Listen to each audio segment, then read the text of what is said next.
बच्चों, मैं Sanjay Sharma SST subject 10th class के जो चैप्टर अपने फर्स्ट कर रहे थे उसमें आगे अपन बात करने वाले हैं।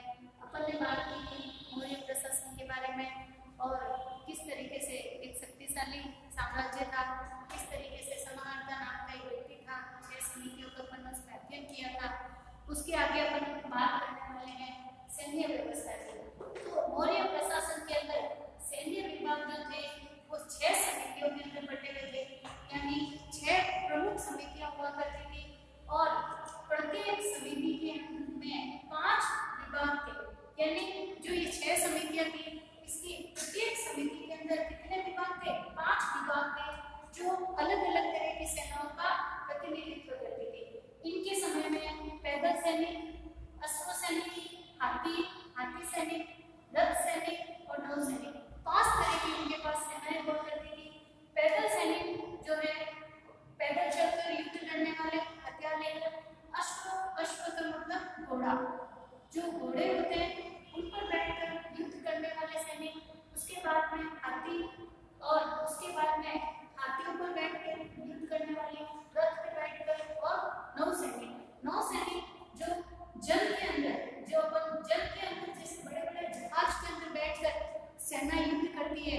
बच्चों आज के समय में जैसे अपने पास भारत के पास एक विशाल सेना है नौसैनिक, उसी तरीके से मौर्य के समय में भी जल सैनिक, नौसैनिक होते थे, क्योंकि इन्होंने दक्षिण भारत का जो अपने समुद्री भाग है, जहाँ एक और अरब सागर है, एक और बंगाल की खाड़ी है, नीचे की तरफ हिंद महासागर है, तो आप जान सकते हो कि दक्षिण भारत में भी अधिकार कर रखा था। जैसा मैंने आपको बताया भी था, अशोक ने जो शक्तिशाली दक्षिण भारत के साम्राज्य थे, चोल, चेर, पांड्य, इन तक को हराकर वहां पर भी आधिपत्य कर रखा था।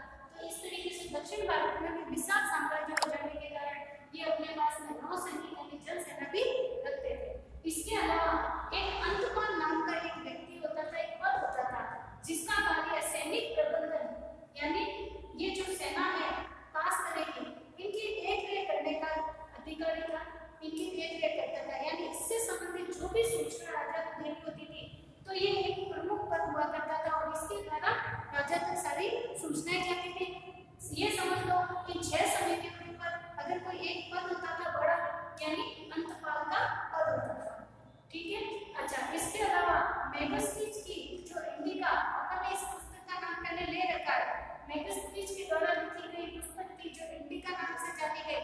मोस्ट इंपोर्टेंट, मैंने आपको इस पुस्तक के बारे में बताया क्योंकि अर्धवार्षिक चाहे वार्षिक कोई भी परीक्षा हो आपको ये पुस्तक जरूर पूछते हैं। और मेगास्थनीज के द्वारा लिखी गई इंडिका, इस पुस्तक के द्वारा हमें जानकारी मिलती है कि अशोक का जो मौर्य साम्राज्य था इसके पास 6 लाख पैदल सैनिक, बच्चों 6 लाख पैदल सैनिक होते थे वहीं। उसके अलावा 50,000 अश्वारोही यानी जो घोड़ों के पेट पर लड़ने वाले सैनिक थे, 50,000 के करीब, 9,000 हाथी, 800 रथों का विराट सेना थी।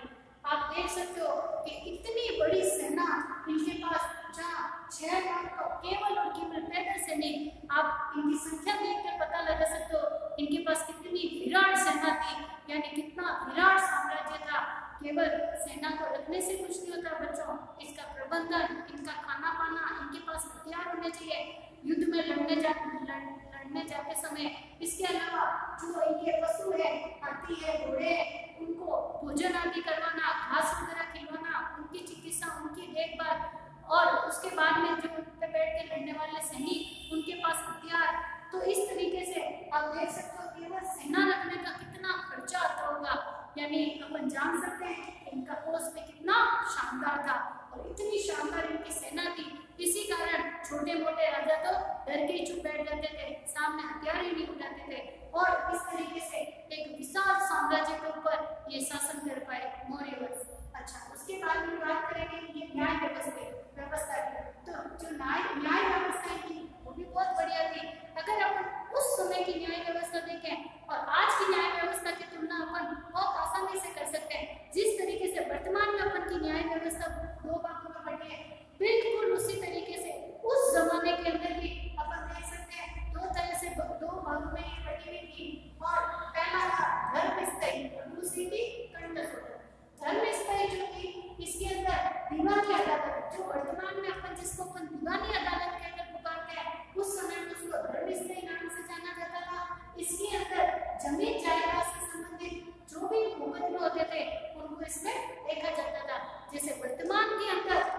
ये जमीन जायदाद से संबंधित अगर कोई विवाद हो जाता है तो अपन हाईकोर्ट में जाकर या फिर स्थानीय न्यायालय में जाकर छोटी मोटी लड़ाई तो स्थानीय न्यायालय, वरना उसके ऊपर जो अपना हाईकोर्ट होता है, जिला न्यायालय या हाईकोर्ट, वहां जाकर अपन दीवानी अदालत के अंदर मुकदमा दायर करवाते हैं।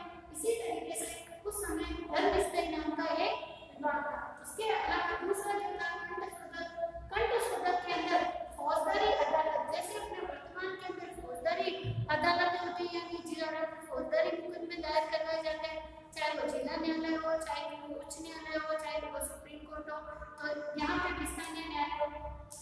तो जिस तरीके से लड़ाई झगड़े हो जाना, मारकाट होना, चोरी डाके डकैती वगैरह हो जाना, इस तरीके के जो मुकदमे होते थे वो अपन फौजदारी अदालतों में दायर करवाते हैं। उसी तरीके से कंठ शोधक जो हुआ करता था, इसमें इस विभाग के अंदर इस तरीके से जो मुकदमे होते थे वो दायर करवाते थे, यानी न्याय की भी बहुत अच्छी व्यवस्था थी।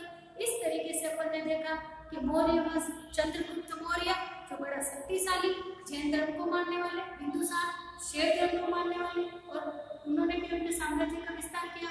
कई सारे बाहर से जो यात्री आए थे उनके वहाँ। इसके बाद में अशोक के बारे में अपन ने देखा, अशोक ने भी अपने साम्राज्य का विस्तार भरपूर किया।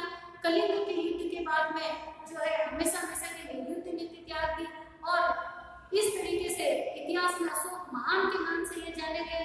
क्यों जाने गए? अपन ने 1 बाय 1 ये सारी चीजें देखी, उनका प्रशासन देखा, उनकी सैन्य व्यवस्था देखी, उनका शासन व्यवस्था देखी, उनके बारे में जो जानकारी अपन ने, चाहे वो राजतरंगिणी हो, चाहे वो इंडिका हो, चाहे अन्नानूर और नारायणूर, ये जो विभिन्न ग्रंथों के बारे में नाम देके अपन ने देखे, उनके बारे में भरपूर जानकारी हमें प्राप्त होती है। इसके अलावा न्याय व्यवस्था भी अपन ने देख रखी है, जो आज की आधुनिक समय की, जहाँ हम कह रहे हैं इतना हमने विकास कर लिया, इतना हमने आगे बढ़ चुके हैं, इतने हम शिक्षित हो चुके हैं, इतने आधुनिक हो चुके हैं, पर अगर तुलना करके देखें तो उस समय से आज की तुलना करके देखें तो उस समय की जो व्यवस्था थी आज भी वही व्यवस्था है न्याय के लिए। तो हम देख सकते हैं कि किस तरीके से मौर्य प्रशासन ने शासन किया, और मौर्य प्रशासन 50 वर्षों तक, जो 50 वर्षों तक अशोक के बाद में जो विभिन्न इसके राजवंश हुए उन्होंने राज किया, और उसके बाद में कमजोर होने की मेन वजह ये भी अपन मान सकते हैं 350 साल तक उनका शासनकाल माना जाता है, बहुत एक लंबा टाइम पीरियड मान के पर अशोक के बाद में 50 वर्ष तक और ये राज व्यवस्था चली, मौर्य वंश चला, और धीरे धीरे कमजोर होने लगा। बच्चों यहाँ पर आपका एक सीधा प्रश्न परीक्षा में ये पूछा जाता है कि मौर्य प्रशासन के कमजोर होने का क्या कारण था। तो मौर्य प्रशासन का कमजोर होने का अगर अपन देखें तो एक तो सबसे पहले धर्म, इसने वैदिकों छोड़कर धर्मों को अपनाया, यानी धर्म को अपना लिया था, युद्ध नीति हमेशा के लिए त्याग कर दिया, और उसके बाद में इनके जो वंशज हुए, इनके जो पुत्र हुए, वो भी बहुत धर्म के प्रचार में लग गए। समार्थ नाम का एक अधिकारी विशेष रूप से नियुक्त करते थे जो धर्म का प्रचार करते थे, और धीरे धीरे आगे राजवंश कमजोर होने लगा, और युद्ध नीति का अगर त्याग कर दिया जाए तो आप जान सकते हो धीरे धीरे राजा की पावर कम होने लग जाती है। इसके बाद में सैनिक कम होने लगे, सेना कमजोर होने लगी, जब उन्होंने टैक्स भी कम कर दिया तो पोस्ट भी खाली होने लगा। तो आदि कारण हम देख सकते हैं, मैं यही थे जिस कारण से बस अशोक के बाद में मौर्य वंश मात्र 50 वर्ष तक और चल सका।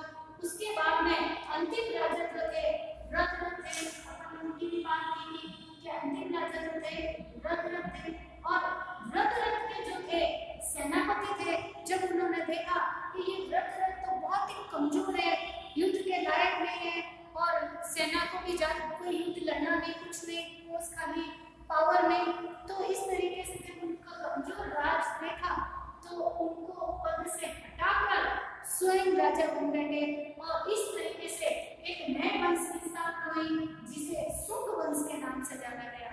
मगध में ही रथ के बाद में मौर्य प्रशासन को समाप्त कर एक नए राजवंश की स्थापना हुई जिसे इतिहास में शुंग वंश के नाम से जाना गया। तो अब अपन बात करेंगे शुंग वंश के बारे में।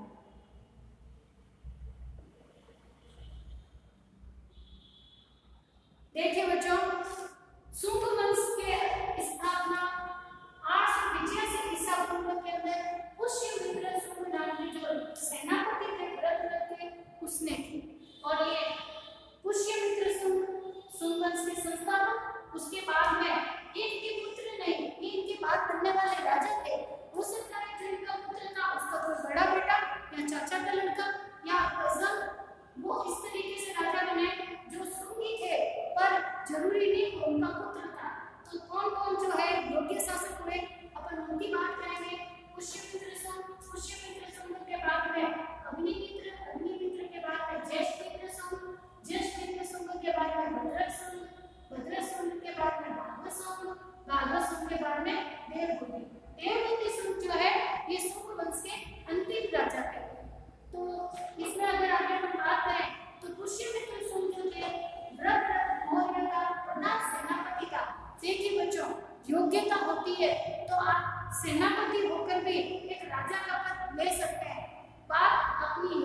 इसके बाद में इसने वृत्रथ की हत्या कर और शुंग वंश की स्थापना कर दी, यानी जो वृत्रथ था मौर्य वंश का अंतिम राजा, उसकी हत्या करवा दी और स्वयं राजा बन बैठा।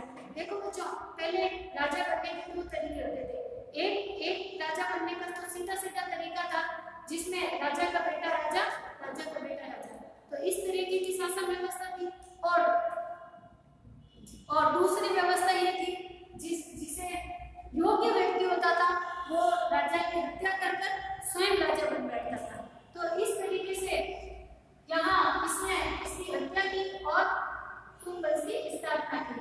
और पुष्यमित्र जो शुंग था इसने 2 बार अश्वमेध यज्ञ भी करवाया, जिसका कोई पतंजलि जो व्याकरण वेता कहलाता है, आज अपन व्याकरण जो पढ़ते हैं हिंदी संस्कृत की व्याकरण पढ़ते हैं, उसको बनाने वाले पतंजलि थे, जिनका आप बार बार देखते हो। रामदेव बाबा योग विद्या आपको बताता है, टीवी पे देखते रहते हैं, आप उनके बारे में सुनते रहते हो।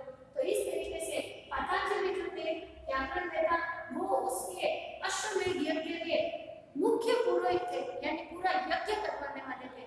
बच्चों, अश्वमेध यज्ञ की अगर अपन बात करें तो अश्वमेध यज्ञ इस तरीके का एक यज्ञ होता था।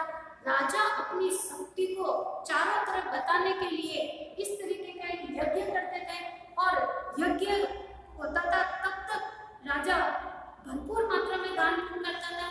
इसके अलावा एक अश्व छोड़ा जाता था, यानी घोड़ा छोड़ा जाता था, जिसके गले में एक तख्ती लगाकर एक संदेश लिख दिया जाता था, एक चेतावनी लिख दी जाती थी कि ये अगर जिस राज्य के साथ पास में से निकलेगा कि अगर वो राजा जो इन राजाओं के साथ में शुंग वंश के साथ में है, तब तो वो उस घोड़े को पकड़ेंगे नहीं, घोड़ा उस राज्य से बाहर निकल जाएगा, यानी वो उसका मित्र है। और भविष्य में कभी भी उसको अगर युद्ध में सहायता की जरूरत है तो वो राजा आकर उसकी अपनी सेना के साथ में सहायता करेगा। और अगर कोई राजा उसको पकड़ लेता है, यानी वो चुनौती या चेतावनी स्वीकार कर लेता है, तो उसके सैनिक जाकर उससे युद्ध लड़ेंगे, उसको पराजित करेंगे, उसके बाद में वो घोड़ा आगे बढ़ेगा और जहां तक घोड़ा जाएगा वहां तक का साम्राज्य उसी के अधिकार में आ जाएगा। तो ये अश्वमेध यज्ञ करवाने बहुत बड़ी बात होती थी, बहुत खर्चा भी आता था और बहुत बड़े पुरोहित होते थे, तभी ये पूर्ण हो पाता था। तो इसने एक बार नहीं 2 बार अश्वमेध यज्ञ किया। जैसा कि अपन देखा कितना शक्तिशाली था, मौर्य साम्राज्य को समाप्त कर दिया इसने। तो इतना मजबूत, इतनी विशाल सेना वाला साम्राज्य था, उसको समाप्त कर और शुंग वंश की स्थापना कर दी। 2 बार अश्वमेध यज्ञ किया। और बच्चों, यहाँ पर आपके क्वेश्चन एग्जाम में पूछा जाता है कि पतंजलि जो थे किसके समय में, किस राजा के समय में हुए? तो पुष्यमित्र के समय पतंजलि जो व्याकरण देता है ये हुए। इस तरीके का प्रश्न आपके एग्जाम में पूछा जाता है। अच्छा, इसके अलावा देवहूति जो शुंग वंश के अंतिम राजा जो थे, इनको 73 ईसा पूर्व में उनका अमात्य वासुदेव ने पद से हटा दिया। वासुदेव अमात्य, बच्चों मैंने आपको पहले भी बताया था, अमात्य जिसे अपन महामंत्री भी कह सकते हैं। और अमात्य जो था, जब इनको लगा कि देवहूति योग्य नहीं है राज करने के, तो इनको पद से हटाकर यहाँ पे किसी अन्य योग्य राजा का शासन होना चाहिए, तो उनको पद से इन्होंने हटा दिया और योग्य शासक के को वहां पर स्थापित किया, वापस सिंहासन पे बिठाया। तो जिस तरीके से अपन ने देखा कि किस तरीके से मौर्य प्रशासन, सैन्य व्यवस्था, 6 समितियां, 5 उसके विभाग, पैदल सैनिक, अश्व सैनिक, हाथी, रथ सेना, नौसेना, 5 तरह की उसके पास विशाल सेना, जिनका जो प्रमुख होता था अंतपाल। यहाँ पे आपके सीधा परीक्षा में प्रश्न पूछ सकते हैं, अंतपाल कौन था? तो अंतपाल जो था सैनिक प्रबंधन की देखभाल करने वाले प्रमुख अधिकारी होता था। उसके बाद में मेगसनी की इंडिका से है, ये एक विशाल सेना जो कितने पैदल सैनिक, 50,000 अश्वारोही, हाथी, मौजा, 800 रथों की विराट सेना थी। ये जानकारी हमें इंडिका से मिलती है। यहाँ पे आपको ये प्रश्न आता है कि इंडिका पुस्तक के लेखक कौन है, या मेगसनी ने कौन सी पुस्तक लिखी?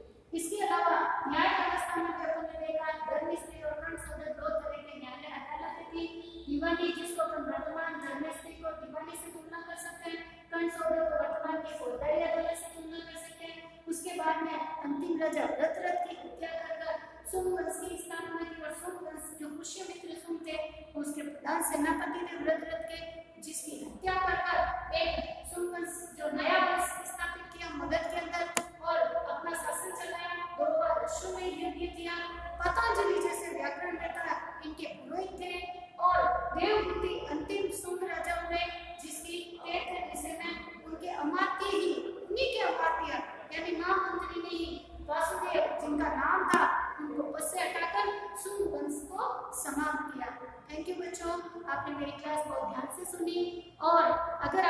क्लास पसंद आए तो इसको लाइक करना, शेयर करना और इसके आगे भी जो बात करेंगे अपन नेक्स्ट